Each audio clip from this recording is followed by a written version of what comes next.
أعزائي مشاهدي قناة شمس العالم الذهبية، برحب بيكم في فقرة جديدة من برنامج روشتة النهاردة مع كوديكلي باتول تابلس. أعزائي المشاهدين، خافض للحرارة ومسكن للآلام، واحد من الأدوية المميزة جدا. أعزائي المشاهدين، كبسولات طبعا كيدوبلوكتاتول. أعزائي المشاهدين، شكل الكبسولة أعزائي مشاهدي قناة شمس العالم الذهبية بتستخدم له ثلاثية من العلاجات عندنا.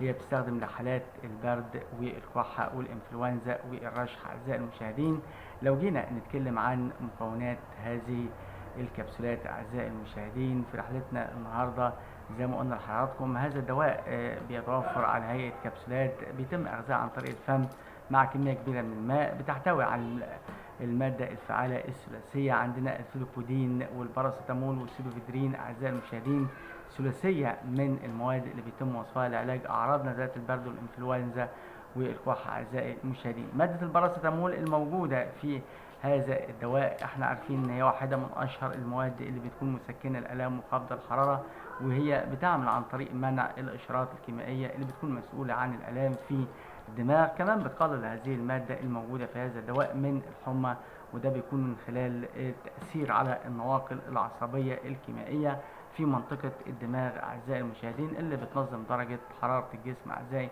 مشاهدي قناة شمس العالم الذهبية، المكون الثاني هو الفلوكودين. الفلوكودين أعزائي المشاهدين هي مادة طبعا علاجية مثبطة للسعال أو مضادة للسعال، بتساعد في تخفيف السعال الجاف وبيكون لها تأثير مهدئ خفيف. أعزائي المشاهدين، أعزائي المشاهدين، هي مادة زي ما قلنا لحضراتكم الفلوكودين مادة بتساعد على تظبيط السعال، هي مضادة للسعال، بتساعد في تخفيف السعال الجاف وبيكون لها أيضا تأثير مهدئ خفيف. أعزائي المشاهدين، مادة السيدوفيدرين أعزائي المشاهدين هي المادة الثلاثية اللي موجودة في هذا الدواء، والمادة دي بتنتمي إلى فئة الأدوية اللي بتعرف باسم مزيلات الأحتقان، واللي بتعمل عن طريق تضييق الأوعية الدموية الصغيرة في الممرات الأنفية، وده بيساعد على مرور المخاط والهواء بحرية أكبر في التجاويف الأنفية أو الجيوب الأنفية. أعزائي المشاهدين، وبتساعد من هذا المنطلق على التنفس بسهولة أكبر. أعزائي المشاهدين،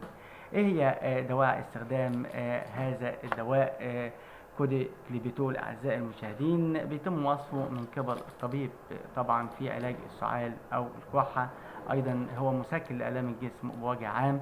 كبسولة أيضا بتساعد في طبعا تخفيف انسداد وسيلان الأنف، وأيضا بتعالج الصداع وارتفاع درجة الحرارة حتى وصولا لدرجة الحمى. أعزائي المشاهدين، ده أهم دواعي الاستخدام. كبسولات كوديكليفيتول أعزائي المشاهدين مسكن ليه؟ لأنها بتحتوي أعزائي المشاهدين على مادة الباراسيتامول اللي بتكون مسكنة وبتساعد في تخفيف الصداع والآلام اللي بتصيب الجسم بوجه عام عند الإصابة بنزلات البرد والإنفلونزا. أعزائي المشاهدين، أيضا هذا الدواء خافض الحرارة زي ما قلنا لحضراتكم، أحد مكوناته هي الباراسيتامول اللي بتكون موجودة في هذا الدواء، وبتعمل على خفض درجات الحرارة العالية في حالات الحمى اللي بتكون ناتجة عن الإصابة بنزلات البرد. كمان أيضا بتساعد على تقليل ارتفاع درجة الحرارة البسيط إلى المتوسط. أعزائي المشاهدين، كوديكليبيتول للصداع، نقول لك بيخفف هذا الدواء من أعراض نزلات البرد اللي بتصيب الجسم، ومن ذلك الصداع والصداع اللي بيكون ناتج عن الاحتقان. أعزائي المشاهدين، حيث تحتوي على مادة مسكنة وأخرى مضادة للاحتقان. دواء كوديكليبيتول للسعال أيضا أعزائي المشاهدين، لأنه بيحتوي على مادة الفلوكودين والفلوكودين. أعزائي المشاهدين، مادة تعد واحدة من مثبطات السعال أو الكحة، لكنها بتمنع السعال الجاف غير المصحوب طبعا بمخاط او بلغم. من هذا المنطلق بيستخدم هذه الكبسولات لنزلات البرد المصحوبه طبعا بكحه جافه. اعزائي المشاهدين، ايه هي الجرعه وطريقه الاستخدام؟ الجرعه وطريقه الاستخدام بيحددها الطبيب، تكون من كبسوله الى كبسولتين مع كميه كافيه من الماء مره الى 3 مرات. اعزائي المشاهدين، لكن مهم جدا نلتزم بالجرعه اللي بيحددها الطبيب. اعزائي المشاهدين، بتاخذ الكبسولات طبعا مع كميه كبيره من الماء. من هذا المنطلق لا تتجاوز الجرعه 4 كبسولات في اليوم. اعزائي المشاهدين، رجعنا لكم أعزائي مشاهدي قناة شمس العالم الذهبية مع الكبسولة السحرية اللي بتؤخذ عن طريق الفم مع كمية كبيرة من الماء. مهم جدا ما تتجاوزش الجرعة أعزائي المشاهدين اليومية أكثر من 4 كبسولات. هل في آثار جانبية؟ أي دواء أعزائي المشاهدين بكل آثار جانبية، لكن لو التزمنا بالجرعة وطريقة الاستخدام بنتلاشى كتير من الآثار الجانبية. ممكن يحدث اضطراب في المعدة لدى العديد من الاشخاص، وبيروح ايضا الشعور بالغثيان والصداع المصحوب ب طبعا توتر، ورغم انه بيعالج الصداع لكن دي اعراض تختلف من شخص لاخر. ايضا جفاف الفم والقلق والتوتر والرعشه، صعوبه في النوم، دي بتكون اعراض جانبيه اعزائي المشاهدين. عندنا اعراض جانبيه مرتبطه بماده الباراسيتامول زي الغثيان والقيء اعزائي المشاهدين، وايضا الامساك. ايضا اعراض جانبيه مرتبطه بماده الفلوكادين اعزائي المشاهدين، احد المكونات الخاصه في هذا الدواء زي النعاس والدوار او الدوخه، احتباس البلغم وكيء واضطرابات في المعده، وايضا امساك، وايضا ردود فعل جلديه ممكن تشمل حساسيه وطفح جلدي وضيق تنفس ووقف فورا. ايه هي موانع استخدام هذا الدواء اعزائي المشاهدين؟ الف ب موانع استخدام اي دواء. الناس اللي عندهم اعزائي المشاهدين حساسيه مفرطه من الماده الفعاله او اي من مكونات هذا الدواء الثلاثيه اللي قلنا عليها. ايضا ارتفاع ضغط الدم، او ايضا اضطرابات القلب، والناس اللي تعاني من اضطرابات في الكلى او الكبد حاده، صعوبه في التنفس وامراض الرئه اعزائي المشاهدين. الحمل والرضاعه بيمنع استخدامه بتاتا اعزائي مشاهدي قناه شمس العالم الذهبيه الا تحت اشراف الطبيب، واذا كانت الفوائد اقل من الاضرار اعزائي المشاهدين.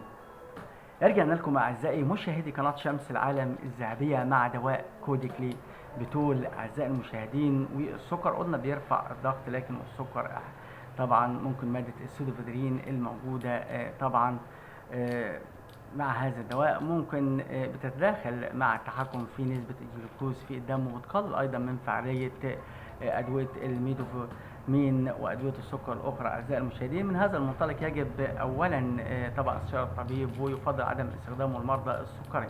هل في تدخلات دوائية أعزائي المشاهدين؟ التدخلات الدوائية هي منهجية عندنا على قناة شمس العالم الذهبية. مهم جدا تقول للطبيب أو الصيدلي على الأدوية والأعشاب والمكملات الغذائية اللي أنت بتناولها قبل تناول هذا الدواء. بتتفاعل هذا الدواء مع أدوية زي المهدئات ومثبطات الجهاز العصبي. أيضا الأدوية المسكنة والمخدرة بيمنع استخدامه أيضا أعزائي المشاهدين. المنبهات والمنشطات الخاصة بالجهاز العصبي زي الكافيين، وأيضا مثبطات إنزيم المونامين أعزائي المشاهدين، أو الأكسيدس أعزائي المشاهدين. أيضا المسكنات ومضادات الالتهابات الأخرى اللي بتحتوي على الإبروفين أو الباراسيتامول أعزائي المشاهدين، ومضادات الاحتقان الأخرى بيمنع استخدامها مع بعضها أعزائي المشاهدين. هل في بديل للكوديكلي بتول أعزائي المشاهدين؟ عندنا أدوية بديلة مثيلة بتحتوي على نفس المادة الفعالة، لكن طبعا بتختلف من الشركة زي الفيستوكلود أعزائي المشاهدين، وأدوية بديلة أخرى بتحتوي على مواد فعالة بديلة أيضا زي السيتال كولد والولينسيس والنوفلو أعزائي مشاهدي قناة شمس العالم الذهبية.